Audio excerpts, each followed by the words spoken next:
មករតនតយាសាវ៉ាន់ទាមីខ្ញុំអង្គចាស់សូមលើកដំបងអញ្ជើញក្រាបនមស្ការចំពោះគុណនៃរតនត្រ័យទាំង3គឺមានព្រះពុទ្ធរតនមួយបឋមរតនមួយនិងព្រះសង្ឃរតនមួយដោយសេចក្តីគោរពជាក្លាសពការមួយលើកសូម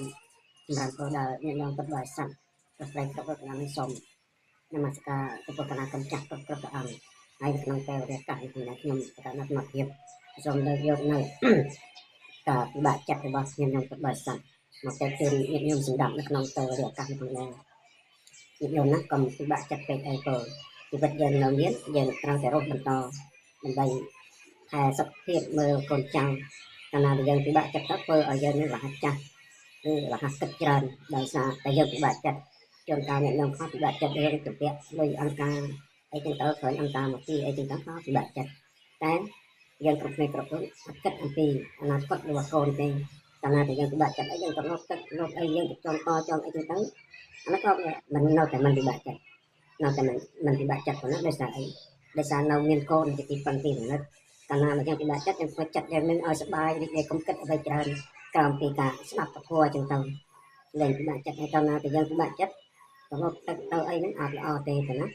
យើងមានបច្ច័យមានអីហ្នឹងយើងដើរលេងខ្វះអីខ្លះទៅដើម្បីឲ្យអារម្មណ៍យើងនឹងកុំឲ្យសូវពិបាកចិត្តកុំឲ្យសូវស្មុគស្មាញអីពេកក៏នេះគ្រាន់តែលើកឡើងនេះដើម្បីឲ្យញាតិញោមពុទ្ធបរិស័ទយល់ថាការពិបាកចិត្តនេះវាមិនងាយទេប៉ុណ្ណាចឹងហើយញាតិញោមពុទ្ធបរិស័ទត្រូវគិតថាមិនមែនមានតែញាតិញោមមួយនាក់ពីរនាក់ទេគឺទូទាំងប្រទេសនេះក៏ពិបាកចិត្តដូចគ្នាដែរប៉ុណ្ណាហើយរាល់ថ្ងៃនេះយើងគិតមើលទៅស្រុកប្រទេសយើងសពថ្ងៃនេះបងហើយមិនមានថា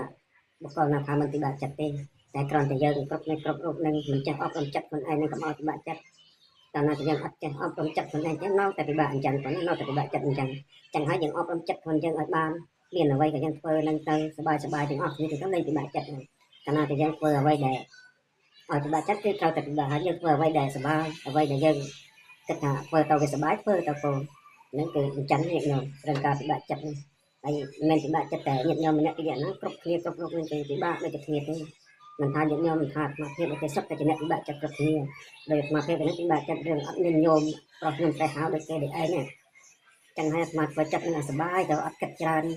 ធ្វើធម្មតាអីចឹងទៅលែងពិបាកចិត្តហើយប៉ុណ្ណា